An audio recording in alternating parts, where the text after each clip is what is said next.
Hi, everyone. I'm Walter Schlecht. I'm with the subject librarian for Germanic languages and literatures and comparative literature at Olin Library.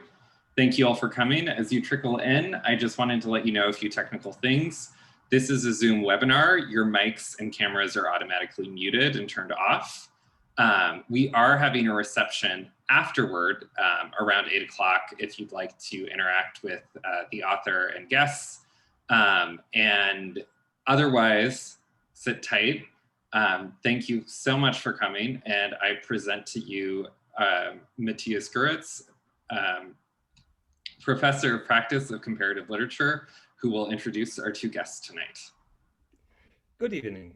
Welcome and welcome back for this third event in the International Writers Series, a new collaboration between the International Writers track of the program in comparative literature and the university libraries to celebrate new publications of creative works by writers and translators in the Washington University community. Our two guests tonight are truly amazing. As amazing and unique as the book we are going to talk about today, Katja Perat's novel Masochist, published recently in the translation from the Slovenian by Michael Biggins and published by Istros Books in London. The back of the book cover describes Perat's novel as a, quote, seriocomical fictional romp through the Habsburg Empire of the fin de siècle. But given the masochism sounded by the title, perhaps the comical part of the epithet of romp should be investigated. On Christmas Eve 1874, Leopold von Sacher-Masoch, who lent his surname to what we know now as masochism, left his home in Bruck an der Mur in Austria and disappeared into the unknown. Some of you may also be familiar with Sacher-Masoch's most famous or infamous work, Venus in Furs, through lines in the song by the Velvet Underground, shiny, shiny, shiny boots of leather, or David Ives' Broadway play. In any case, Katja Perat's debut novel suggested that he didn't return alone, but with a new family member. A tiny red-haired girl he found in the forests around Lemberg, today's Lviv in Ukraine, a wild child that Leopold, a Slavophile, happily adopts as his daughter.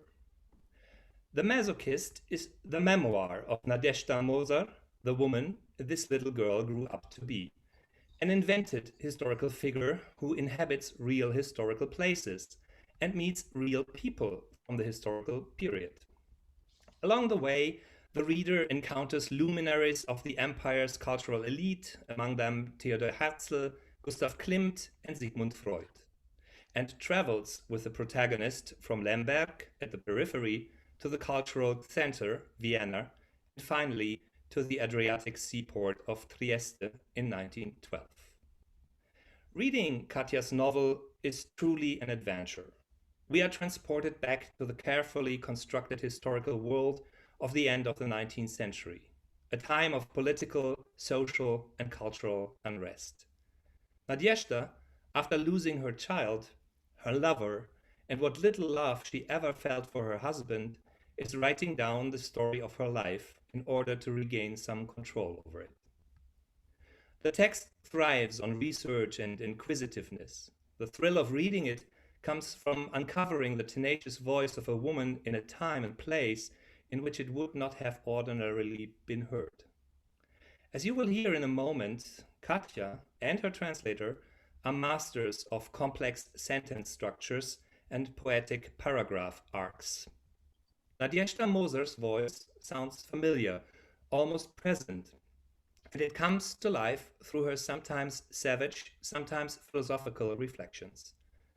Are women indeed born to be loved rather than to love themselves? Is language not merely a cage?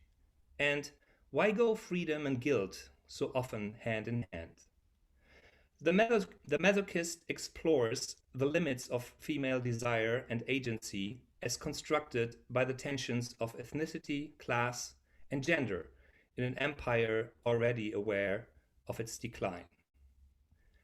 But before we begin to discuss all that, let me first briefly introduce our guests today who have been so gracious as to accept our invitation.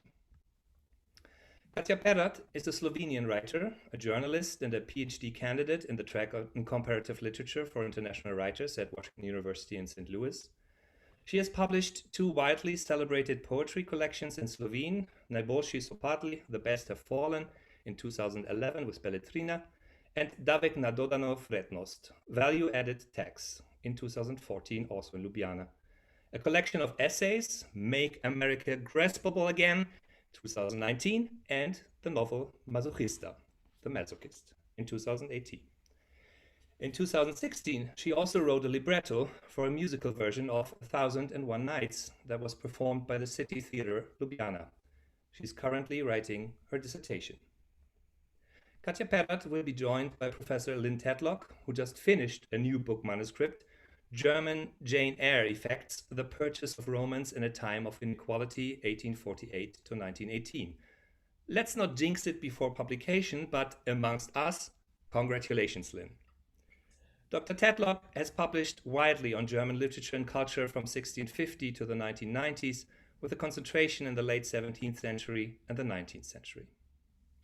Some of her recent publications include books edited in co-edited volumes, translations, and articles on the 17th century poet Katharina Regina von Greifenberg, the American translator of Imarlet, Annis Lee Wister, 19th century American reading of German women's writing, Gustav Freytag's alternative address to national community, Gabriele Reuter as contributor to the New York Times, new approaches to book history and literary history, reception, and the gendering of German culture and cultural transfer.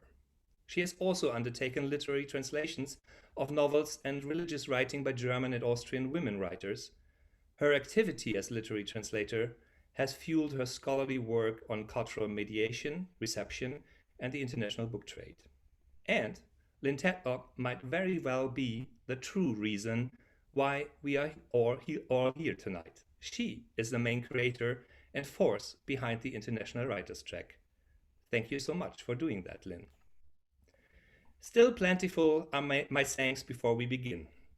I would like to thank Washington University's libraries for making these events possible, as well as the Committee on Comparative Literature, and simply all other departments of arts and sciences and numerous individuals who are involved. Penultimately, I want to take a moment to welcome and to express my special thanks and my deepest gratitude to our amazing subject librarian, Walter Slecht, who is my partner in crime in setting up the International Writers Series. He's currently overseeing all the technical stuff of this webinar format, and he will send you the invitation later on for our little after party. But since there are memoirs of a Masochista we want to delve into, let's simply give our two guests a big round of virtual applause. And without further ado, please join me in welcoming Katja Perat and Lynne Tatlock. Enjoy the conversation and the readings from Katja's wonderful first novel, The Masochist, during the next 60 minutes.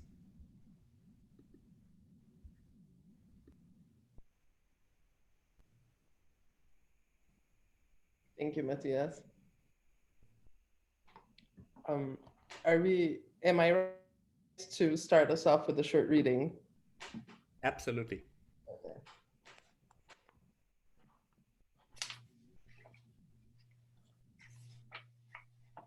I had never seen the office of the old chief of police in Lemberg, but when I saw Freud's consulting room, the perception that there were a likeness between the two places arose like a ghost in my consciousness.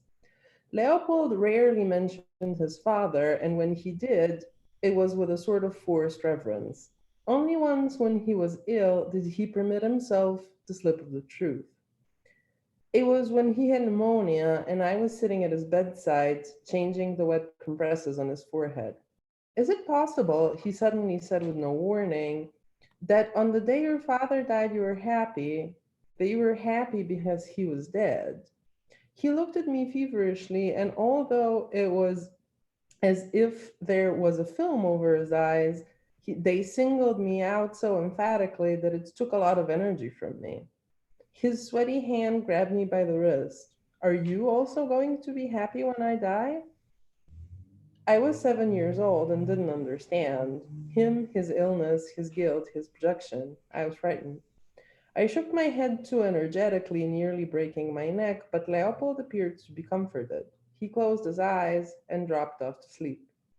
After that, he spoke even more seldom about his father. I'm almost certain that he never described him, neither his manner of dress, nor his build and face, nor his behaviors, beliefs, and principles. Everything I knew about him, about the person who died before I ever had a chance to know him, I had to intuit from Leopold's personality and his descriptions of his father's office. Perhaps that's why my image of him was so deeply imprinted on my mind. His herb garden, the butterflies affixed to their spots in the glass-covered cases, the marionette in the likeness of a Carpathian robber standing obediently in the corner, subdued for all time. He must have loved order, old Sacher-Masoch. He must have been domineeringly rational, that botanist, that collector of crystals, tusks, and bones. Even in his godlessness, he must have been unwaveringly convinced that man was destined to rule the earth by breaking it down into smaller categories to be sorted and named. The selection of portrait busts arranged on the desk in front of him attested to his models: Frederick the Great, Napoleon, Socrates, Goethe. Bear skins were arrayed along the walls as durable evidence of his hunting exploits. He was the lord of the law, the hand of reason, set down in that uneasy province, beset by outright beastly passions in order to rule it. Old Sacher-Masoch must have been everything that Leopold was not: reliable, pedantic, inconscientious if domineering, unrelenting and cruel, but above all, he had to be exalted. A man whom the fact that nobody contradicted him solidified in the conviction that doubt was something that only afflicted others. Even Freud, if you could judge him by the state of his office, was different in every respect from old Sacher-Masoch, but because he was not his son, he could be different without defying him. He was a collector too, but what he collected was already named. Freud's collection consisted of things that stood in for what surpassed human beings, not what humans were able to dominate. His office desk was cluttered with figurines of wise men, gods, and beasts that were never meant to be merely beasts. Pallas Athena, a Chinese sage, Isis with horse on her lap, one of Toto's baboons, statuettes vainly announcing what kind of company Freud would have chosen if he could choose. They represented the community that he wanted to be a member of, and in this respect, they expressed his arrogance as well as his doubt. They were turned to face him, not the patient. If old Sacher-Masoch's collection signified that he wanted followers, Freud testified to his need of companions. Was he lonely? Thank you, Katja. You selected a passage that's from chapter 8, and it is tremendously rich with detail, that many of which I immediately fastened onto because this is a period I know something about. I'm going to step back a little bit and ask you some overarching questions that may help those present who haven't read the novel yet get a firmer sense of what they might expect when they read it, and then those who have read it perhaps will have new insight into what they've already read. So my first question for you really is this one. Is this a historical novel?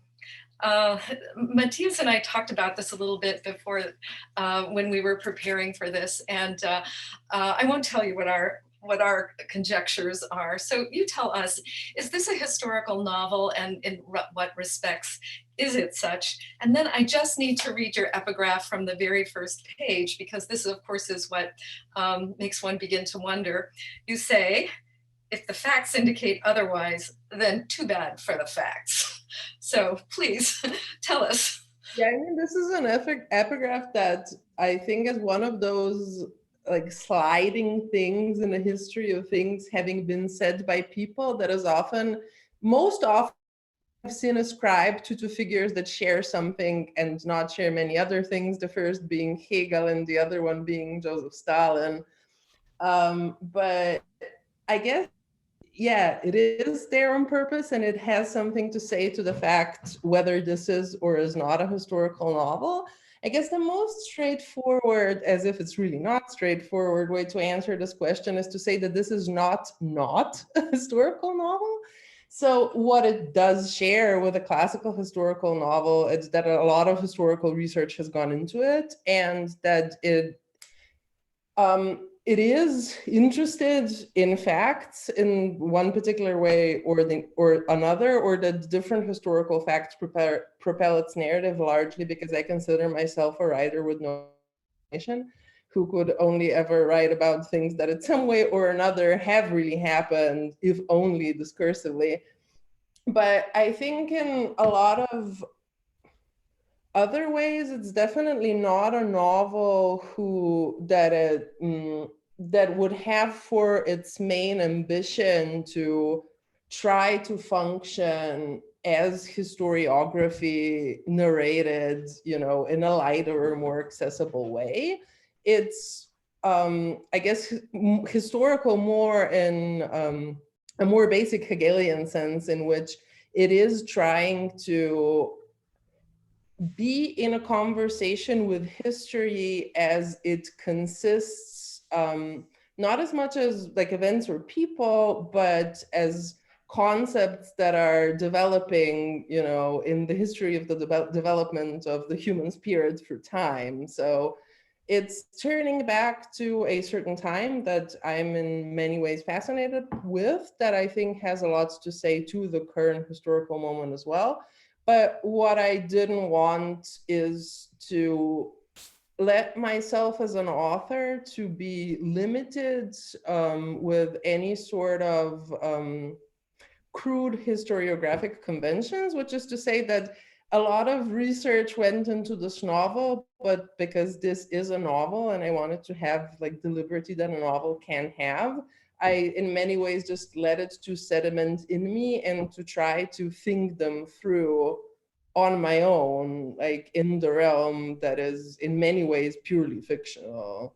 I guess to attest to that, the selection of what turns to be the protagonist of this novel is historically, Leopold von Sacher-Masoch had a daughter that we know nothing about. He, at whichever point in time, had impregnated a then very famous actress in Graz, who had a daughter who lived with one or the other of the two parents for a little bit, disappeared into nothingness.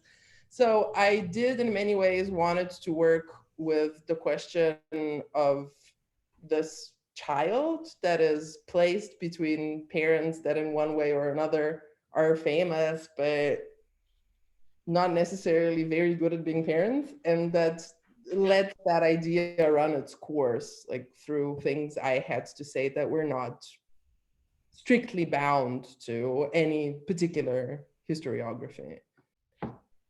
So when you went right to Hegelian concepts of history, some listening might have the idea that somehow the novel reads as very abstract and philosophical, and I don't think it does at all. In fact, it's quite rich with all sorts of little details that, especially on a second reading, at least that jumped out to me. So I'm wondering if you could say just a little bit more about the historical research that you did do. I mean, you have a nice bit on the corset, for example, and the reform dress, and the passage we just heard, we hear about the little objects that are on Freud's desk, which you can see, and photographs of his office and so forth. So did you proceed systematically and sort of collecting these details, or did you find yourself unfolding a story that sent you out in search of certain types of historical facts or details that might somehow make the story that you were trying to tell more vivid?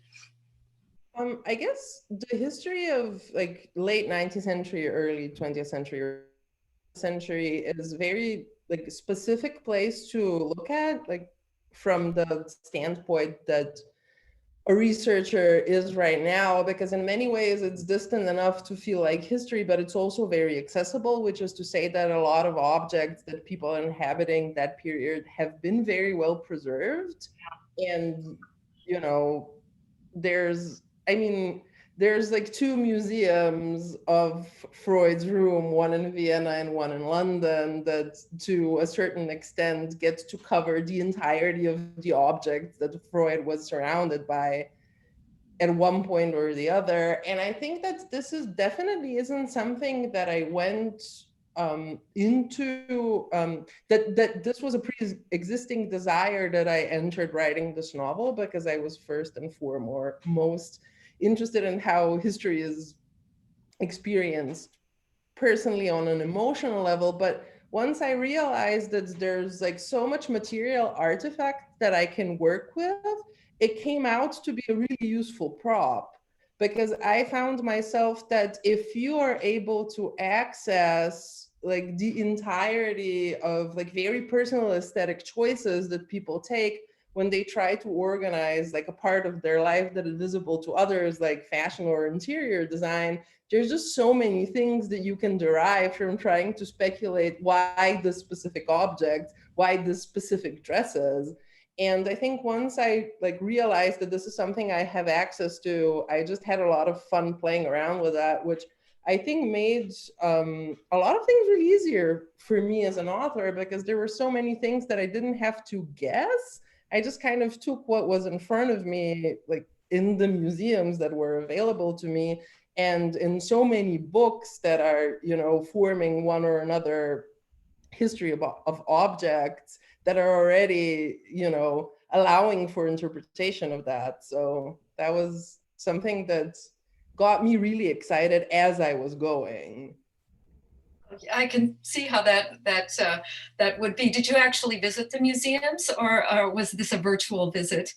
Well, I was never in Freud's house in London, but I've been at Bergasse 19 many, many times. As for so I've also been in what is now Lviv in Ukraine, and figures as Lemberg in the book, because this is still, you know, the Habsburg era. I have never been in the office of Leopold von Sacher-Masoch's father. I'm not sure there really is anything there to see inside of the house. I stood in front of it and saw its walls. But in Larry Wolff, who's like a very famous historian of Central Europe, who wrote a book about Galicia that has a very detailed description of what this place would have looked like when it was still inhabited by Leopold von Sacher-Masoch's father. So a lot of that also like derives from, you know, the written knowledge that I had of that. No, that's a very vivid evocation of old Masoch's, Sacher-Masoch's office that you have here. Maybe I can make a little bit of a jump here, because I really want to ask you about the portrait of Freud and how he figures in this novel. As you know very well, Freud hasn't fared so well under the critical eye of feminists in the last 30 years or so, and in particular, the handling of the case of Anna O. And I guess some of your heroine's symptoms are based on some of her symptoms, and we'll talk about Nadia in a moment. But tell us about how you thought about including Freud. As far as I understand the novel, you actually have a rather generous view of him. He plays an important role in your character's recovery, I believe. Can you say something about your thinking here? What prompted you to offer this particular portrait of? Yeah, I mean, I think Freud is historicized in many different ways, and a lot of the ways are very radical in their realization for both praise and the critique. I mean, there's theoretical psychoanalysis is still, you know, alive and well and keeps on returning to Freud even long after Lacan, who had returned to Freud for the first time, as he liked to claim, is dead. And there is, of course, a tradition of feminist critique of Freud, which is, I think, rightly so, alive in psychoanalytic practice even still, trying to point out all the points in which the fact that a therapist would have a greater say in what the patient is experiencing than the patient is something to be found problematic in many ways. But I guess because I am very interested in the history of psychoanalysis as such, I was kind of looking for some sort of a narrative space that would allow for both the praise and the critique of what psychoanalysis must have meant for several women of the specific historical moment where it came to be as a practice in Vienna. And I think that given that for a lot of women, this was arguably one of the first spaces where they were allowed to try to narrate their lives or express what they have been experiencing as something relevant, was indeed a very important moment in history, not only of psychoanalysis, but also of feminism. And I think it does represent in one way or another a space where trying to figure out what your story of a woman being alive in the world, if that only means being born to a family and being married to a man, is something that is of merit and is something that should be discussed and thought about. I did also try to give, to allow for the narrative voice of my protagonist to experience certain things that are happening inside of the process of psychoanalysis as weird, embarrassing, uncomfortable, but that wouldn't necessarily mean that the entirety of the project is something that should be devalorized in total. I'm really happy that we have another guest with us, which is your dog, and please say hi from us. And it's a fantastic that he's, yes, hooray, very good. Katja, that's very interesting.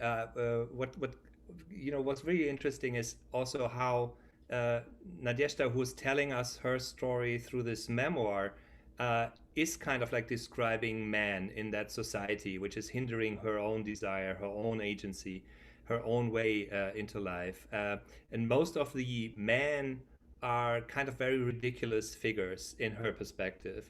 And only Freud, to say so, only Freud actually comes off as, and maybe a figure, I will not tell the audience who that is, who comes on the last pages of the novel. He might be a little bit different, but the rest of them, Rilke is getting punished by you, by your protagonist is describing her as somebody who cannot utter a sentence without apologizing 5 times in the same sentence, and it kind of like he comes off as so misogynic and so actually imperialistic in a way, which is really funny. But this again, I'll interrupt you for a second. Sure. This again was not something I necessarily intended. I mean, what happened to Rilke, particularly in this novel, is that I was reading his letters before I started writing this novel, and having his letters, I was like, oh yeah, I can't like this guy. Like I would like to, but I really can't. So that's great. Lynn, maybe we have one last question, then we will move over to the second reading part. So we don't have to answer everything right now, but I really would love to talk about your narrator and also female protagonist. And you have decided, as Matthias mentioned, to tell this as sort of a memoir. It's told in the first person. And wonder if you could say a little bit about what writing a novel from that perspective, what possibilities it brought you, and then where the limitations were, and how that was important to your project. Yeah, I guess this also has something to say to why in many ways this also is not a historical novel, because like one of my main interests writing this novel was my interest in autobiography as a genre, which particularly when it comes to female autobiographies that are not autobiographies about I have won this war, are like entering the stage. And one of like very important moments for female autobiography as a genre is autobiography written by Wanda Sacher-Masoch, so Leopold von Sacher-Masoch's wife, and at one point or another, what do you call that, stepmother to the narrator, who had written her autobiography about her growing up and then her life with Masoch, who had a very, very hard time finding a publisher for it, because nobody was really interested in it, as a combination of, I don't want to listen about your life because this is boring, and I don't want to like publish something that is going to shed a terrible light on this guy that everybody really likes to read.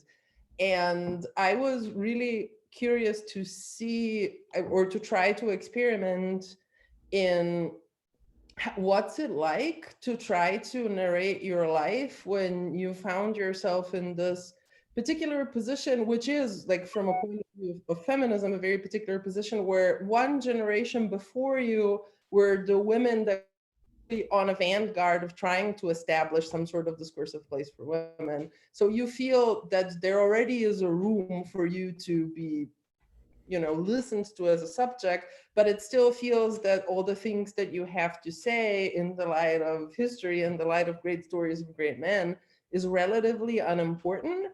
So I think what I was most curious about is, what does it feel like to inhabit a mind of a protagonist who is trying to have something to say about her life while simultaneously finding that very difficult and up to a point embarrassing. And I think that a lot of that ended up sedimenting, like, in me as a person writing this, that I've had to, in spite of the fact that I wasn't talking about something that is in any sense a story of my own life, have felt the burden of embarrassment of trying to put a life together in writing.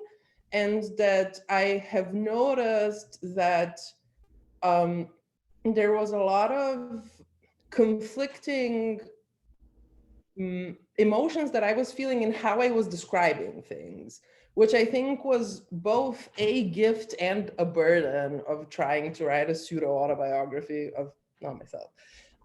Because it felt that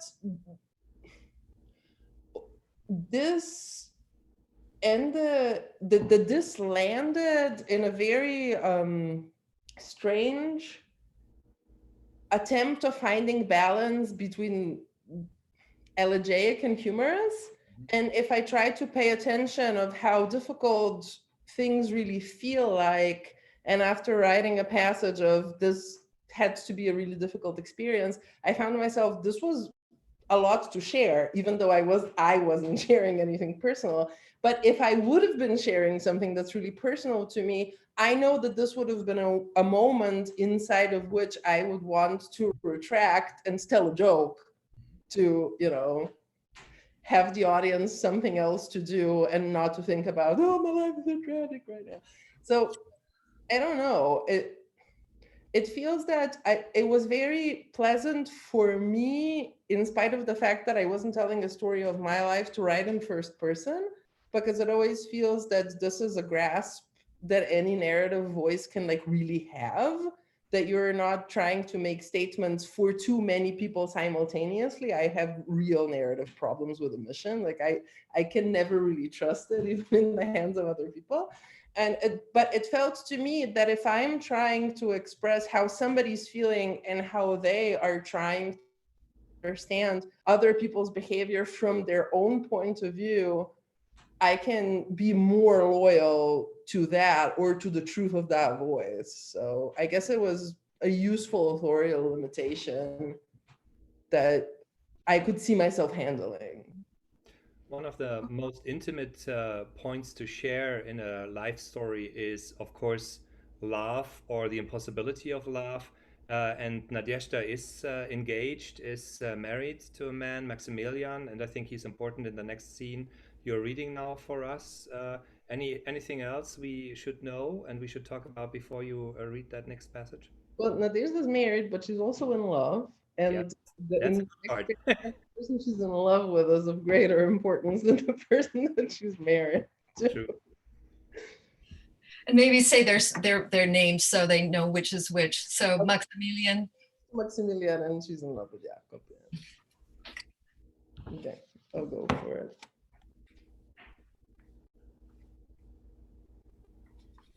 When Maximilian and I joined Helena and Wolfgang in Davos that summer, I expected that I would languish from missing Jakob, but I didn't. In fact, it did me good, the distance and the time that went in it, time that I could use to think about him instead of being with him, to write to him and read letters to me, to let words do the great work of creating intimacy without bodies having to be present. Now that we're together, he wrote, I've once again set about reading Sacher-Masoch. I had almost forgotten what marvelous things he wrote. I even think now that what I recalled as being important about his work is actually only of secondary importance, that it was never so much a matter of he's teaching me how not to be ashamed of my own race, but rather of teaching me how not to be ashamed of myself as a human being. That the things my own father, who was never able to reconcile himself to the fact that I was never going to take over his business, that I wasn't going to defend my honor with shouting and fisticuffs, that I couldn't and wouldn't become like him, that these things that were my own father viewed as weakness and cowardice were perhaps things to which a person ought to aspire. That perhaps not we, but the people who saw violence and cruelty as manifestations of decisiveness were wrong. I know what you'll say. I know you'll reproach me for having overlooked critical passages in order to interpret them thus. But I want you to know that when I look at you, I see in you traces of what your father has taught me. That you, with all your understanding, gentleness, and humor, are a reflection of something that Sacher-Masoch understood. And though he perhaps didn't know how to carry it with most elegance, at least he knew how to pass that knowledge on to others. I don't want you to think that you have value for me just because you happen to be his daughter.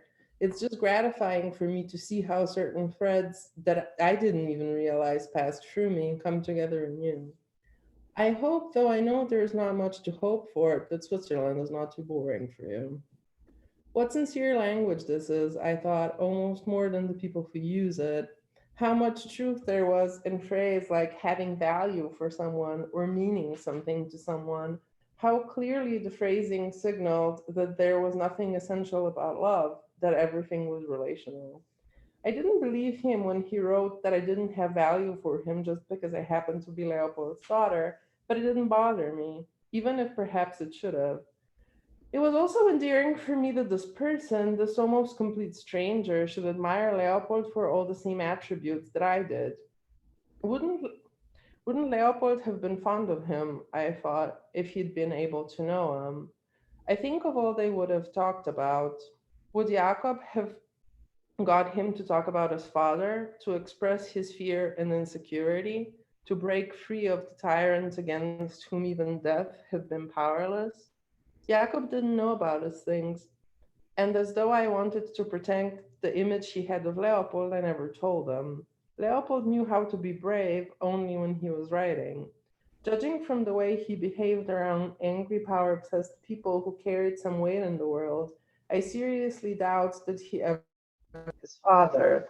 Leopold was intent of avoiding conflict at all costs because, as he liked to say, he couldn't have endured it, and as a result, he caused a lot of damage. In some sense, that really was cowardice. My memory were trying to remind me of something. I suddenly recalled how wise and kind Leopold could sound when he invited his friends in Brook to come play chess with him. I don't understand. I seriously doubt that he ever defied. I'm sorry, Siri decided that she wants to be a part of this reading too. This was on human nature, how he would tell them that he only trusted women because men in their cruelty were personally responsible for all of the ills of history. That women, if only by dint of the fact that they had to suffer so much at the hands of men, were always at least a little better, and that the only thing a man could do if he wanted to think of himself as a good person was to become as much like women as possible, forsake all ambition to dominate, and assume the role of the victim, turn the other cheek, and do the penance for the historical guilt set on him at birth. And how he would force Wanda to sit with him and nod, how he would praise her to whichever interlocutor was present. How strong my wife is, he'd say, how kind and how beautiful. I can't think what I've done to earn her love, and yet she gives it. Isn't she perfect? Look at her. Is it even possible not to fall in love with her? Haven't you perhaps also fallen in love with her, even if just a little? It's all right. You can tell me frankly. I won't hold it against you. It's only natural for a person to be drawn to perfection. And you know, he said, I came to the conclusion long ago that I can't keep such perfection just for myself. She deserves to be free. And what's worse, she has to be free. Go ahead, ask her if she'd like to give you a kiss, if you want her to. I certainly won't stand in the way. Who am I to prevent other people from being happy? I recall one of his friends, whose name I forgot long ago, once saying to Wanda, I don't see how you can stand it. You do know that what he's doing with you venges on prostitution. Wanda shrugged. He's complicated, she said, but he's not a bad man.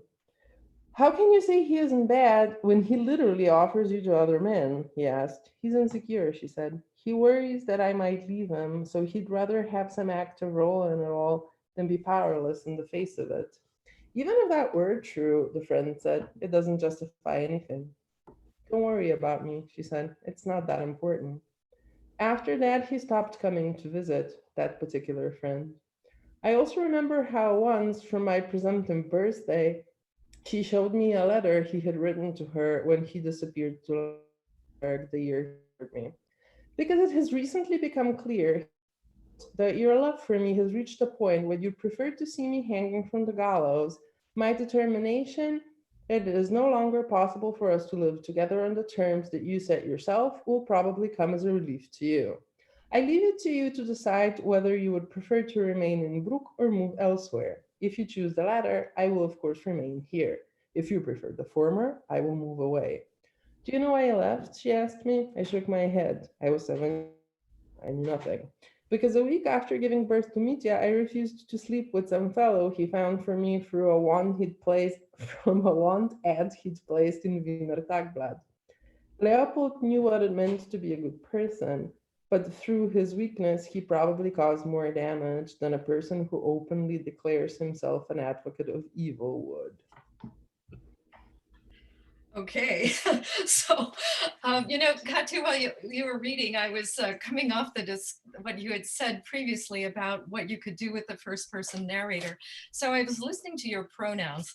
And what I really noticed in this passage was that actually the narrator was talking about others more than talking about herself, and that often the I was coming from male characters. This seems to have been a characteristic of Wanda's writing as well, that she mostly was talking about him, her husband, rather than about herself.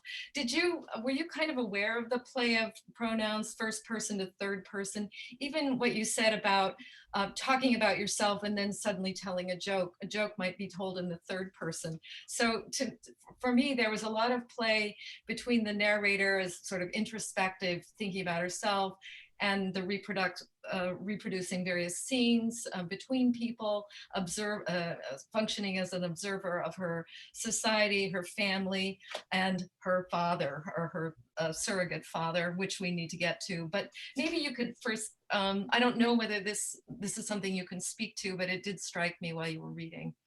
Well, I guess it's what I find really interesting about it, and I've only noticed just now after you've asked me this particular question, it feels that even the parts of this novel that are not presumed to be autobiographical are still written in a first person, and that it feels to me, and I just think this sheds a light to what I am interested in as a person.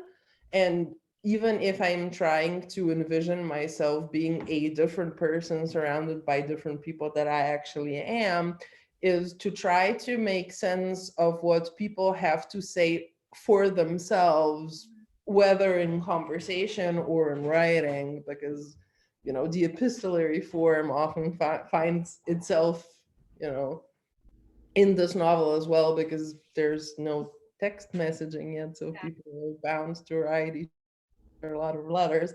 But it feels that I was deliberately wanting to work not as much. I mean, I was wanting to explore what a person trying to write her autobiography has to say for herself, but when trying to speculate about other people, I was really wanting to limit myself on the proofs of what these people could be thinking by singling out things that they had either actually said, like a lot of this is, again, harvesting historical information, like the letter from Leopold von Sacher-Masoch is a real letter that he had actually written to Wanda. Or if not that, to try to reproduce some sort of artifact of what had actually been said. Mm-hmm. Things being speculated about are, still as much as possible trying to include other narrative voices in their singularity as well, not the narrator trying to impose her thoughts or her assumptions onto them. So a lot of it is, a lot of the novel, when it deals with other people, is in one way reported speech. Yeah, that did strike me in a way. Her finding her voice is actually sort of giving birth to some kind of polyphony. So you hear all of these different voices from this particular point in time. If I may, I'd love to read to you the first line of the novel, which I absolutely love, and I think it might be the crux of the thing, or at least for me. Or maybe you should read it, just the first line, because it's so wonderful, and then it's repeated farther down the page. Is it just you don't look anything like him? So it opens with this thing: "You don't look anything like him," the innkeeper said, his eyes narrowing in disbelief. So the business, the father's there, or the surrogate father is there right from the beginning. And I have a feeling if we did a computation, just counted words in your novel, the word father would come up quite a bit, along with Leopold and old Leopold and various other fathers.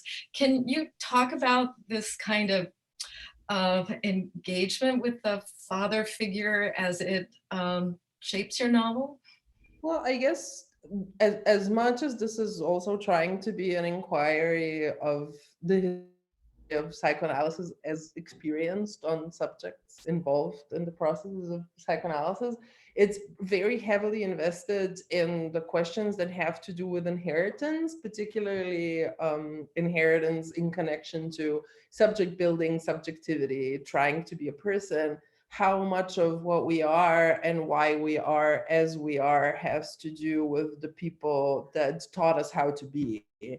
And I think that there's, at various different points, like an interplay of why we connect or respond to certain things in lives, why we choose certain things, how our tastes are formed in response to how people that came before us chose. And I think that as much as there's a lot of verbalization of paternal lineage, there's also a lot of verbalization of what,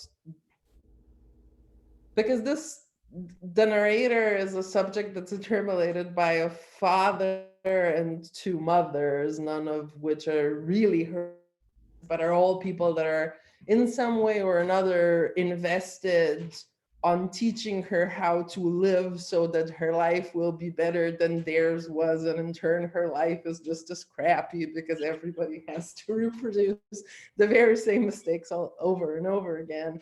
And I think that's, I guess, just, the Oedipal causality that psychoanalysis in many ways brought to life, and that I was wanting to observe as something intimately experienced. That was something I was really particularly interested in, the question of images and image making. So Leopold von Sacher-Masoch is kind of like telling his daughter constantly that story of how he found her in the woods and how important he is. And he's so fascinated by her Slavism because he himself kind of like tries to make a theory of a pan-Slavic identity, coming from a very privileged position as actually being a Habsburg aristocrat with a Slovenian mother, I think, from which I read about him. And this kind of like, and Nadezhda's problem seems to be that she is so fascinated by the images and the stories and the myth he made of her and around her, that the whole novel seems to be a fight against that image in order to kind of like tell a story which is not drawn by her father's image. Oh Would that man, be a reading which you would go for, or how would you describe so it? many things and what have you just said? So like, if you look at Leopold von Sacher-Masoch as a historical figure, I mean, his mother was a Ukrainian noblewoman, and his father was a high official in the Habsburg police of German heritage. I mean, German-speaking heritage. If you read his letters, it feels that like the strongest emphasis he gives to explain his fascination with the Slavic and particularly the Carpathian world is that he was mostly raised by higher help. Mhm. And it feels that like that there's like an interplay that I had wanted to in this novel and have in so many different ways as to how like this cultural aesthetics or decisions how we see ourselves as an personal aesthetic project by way of both personality and just like material existence, like the things that we surround ourselves with, have this weird interplay between the societal classes that are involved with that, and how this is, I don't know, something that you can really that this is a luxury that you can afford to yourself if you can think about your belonging on an intellectual or an aesthetic level, but will very quickly lose importance when it inflicts your material ways of being in the world. So So I have time maybe for just one more maybe easy question, but I just can't resist asking it. So I don't know Ukrainian, but I did some homework and I checked. You actually give us an answer really early on, but I'm wondering if you're up to more. The heroine's name, Nadia. So apparently it means, it comes from Nadia or something like that, that means hope.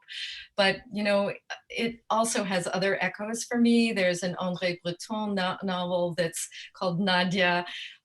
People speak of that heroine, sort of one way you can look at it as hope, but the other one is Nava and Nadie, which means nothing and nobody.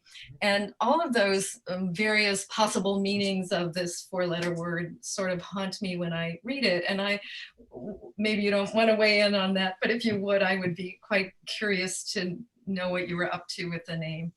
So I think naming is really difficult for any novelist, and I've been working with a lot of historical figures, so that was like very quickly solvable by the fact of history. But for the people that are not like historical personages, which there is some assortiment in this novel, like, you know, outside of Leopold von Sacher-Masoch, almost everybody else is up to a point imaginary. I decided that I am going to let loose the basic practice of psychoanalysis, which is free association. So when I was looking for names for people that I had to name, I was like, okay, what's the first thing that comes to mind?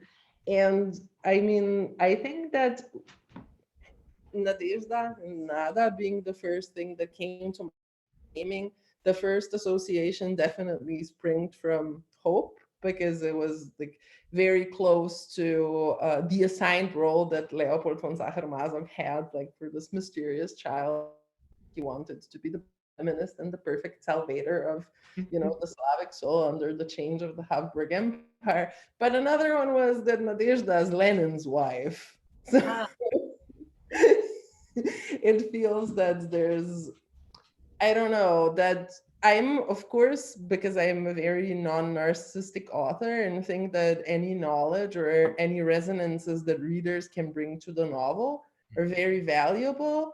But I think to me, as somebody who had like a hand in the naming, I think the value of the joke was more important than anything else.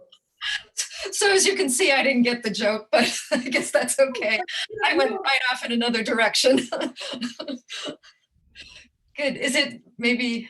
I think this is a good moment to kind of like to wrap it up and to just like quote you again with a beautiful sentence, a really typical sentence which shows your wonderful humor. Nadezhda is telling us, I learned to realize that dreams that come true are called disappointments. And to not kind of like conclude on such a dark but funny matter, we kind of like ask you for a last passage from the wonderful novel, The Masochist.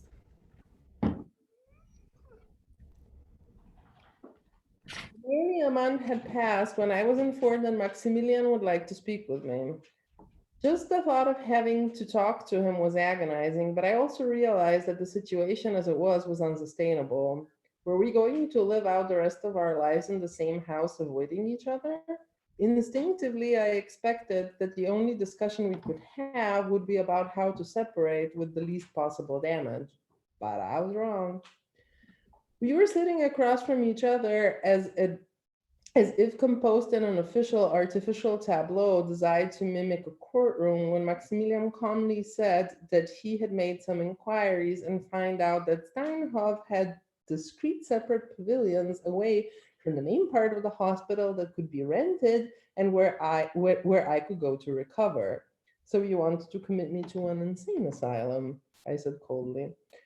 It was understandable that he couldn't look me straight in the face. I couldn't bear looking at him either. We were each feeling things that excluded and negated what the other was feeling. We reminded each other of misfortune. We had never, not even before, been able to find language that could bridge the abyss between us. We were living proof that Wanda had been right when she bitterly claimed that there was nothing less natural in the world than marriage. It was natural that we wanted to get out of each other's way, but why couldn't we find a dignified way of doing that? And why was it so obvious to Maximilian that I was going to have to be the one to sacrifice her dignity in order to provide a break without necessitating divorce? Help you get better, he said, not commit you, in a psychiatric facility. Douse hysterical women with cold water to shock them back into their senses. Nada, he said, and fell silent. It was the silence of a teacher who had grown sick of explaining the same material to his student for the 100th time. What? Surely you must now see how much damage you're causing with your depression. Because young women are forbidden very early on from giving too much rein to their anger. At first, I had no way of gauging what was happening to me. What was happening in my ribcage and forcing its way up was completely physical, a caustic alert that what was happening to me had been unjust. Maximilian and I never argued. Each of us had been trained that any dignified person had to resist expressing their feelings too directly. He was too rational, while I was too convinced that if I gave any evidence of the destructive forces inside me, I would be condemned to solitude. But suddenly solitude seemed like a blessing. It was certainly closest to the truth than whatever farce was playing itself out between us in the dining room. You're the one person who shot and killed a person, not me, I said in a voice that barely pierced the ring of sorrow that had tightened around my throat. This would be the perfect moment to lose my voice, I thought. Never come when you ask for them. You know full well that that person shot himself, and I was just the accessory to his madness. If he sought help in time, we might have all avoided this unfortunate situation. I was repulsed by the prospect that Maximilian, if left unchallenged, might end up playing the role of the only mentally balanced person trapped on a ship of fools. To sum up, I am supposed to assume full responsibility for my own mental state when you're the one who went and shot a man dead, who, by the way, is responsible for that too. Do you have any idea what you did? A man was walking around, breathing and speaking. His thoughts moved freely and came together in sentences. He laughed and told jokes, and now he'll never tell another joke again, ever, because you shot him. And my last use of the word shot, I sobbed out loud. At least have some respect, Maximilian said, as from the grave, not to lament your lover in my presence. That was the first time he indicated in any way that whatever he knew, in any way that he knew what had been at stake. I felt sorry for him, sorry that I'd hurt him, since I was still close enough to him that I could sense his own grief, as though it was also mine in some way. But the sober, forced, rationalistic way he had expressed it was abhorrent to me and only served to feed the hatred I was feeling towards him for being the person who had shot the man who, even though he wasn't my husband in the eyes of the law, was still enough a part of my body that when he was killed, I felt one of my own limbs had been cut off. How horrific this was, how horrific this all turned out, I suddenly thought. But perhaps Maximilian was right. Perhaps I really was someone who caused pain whenever she went. I'm sorry, I suddenly said, and I really was sorry. Sorry for everything. So am I, Maximilian replied. It had been decades since we'd been this open with each other, if we'd ever been. I could try seeing Freud again. What for? Are you in such a hurry to find a new Jewish brick for yourself? I felt as if somebody had taken an axe and hacked at my soul. It took my breath away. When it came to fighting, Maximilian's style was similar to Leopold's, I realized, in that he only showed understanding in order to make follow her even more. I had no weapon to defend myself against that. I can't talk to you, Maximilian. I really didn't mean it as a reproach. It was simply the truth. I had no verbal response to his insult. Possible to express what I felt, which defied words. Too bad, because you're going to have to. How many times had he evaded conversations with me that I thought were necessary, even essential? Conversations that, if we had them at the time we should have, might have prevented the monstrous debt that we now had to reckon with. Thank you very, very much, Katja Perat and Lynne Tatlock, for this wonderful evening. Great conversation, great reading. And please do not turn off yet, because now the end credits are rolling. And as you all know, after the reading is always before the reading. So let me invite you for our opening event next semester in the International Writer Series. Baba Baji will present his first poetry collection, Ghost Letters, on February the 10th. Happy holidays, everyone, and remember to join us now for the after party. Walter has sent you the link once more. You'll find it down on your screen in the chat function. Please join us. We will not kind of like close this webinar before again having a virtual applause, which is kind of like so loud that we can even hear it, and the dog will kind of like bark. So Carol and Katja, it was really brilliant to have you, and see you in a second with another glass of wine or beer or coffee in the after party room. Walter, have you sent it again? Yes, you have. Okay, and thank you, Walter, again for making this possible.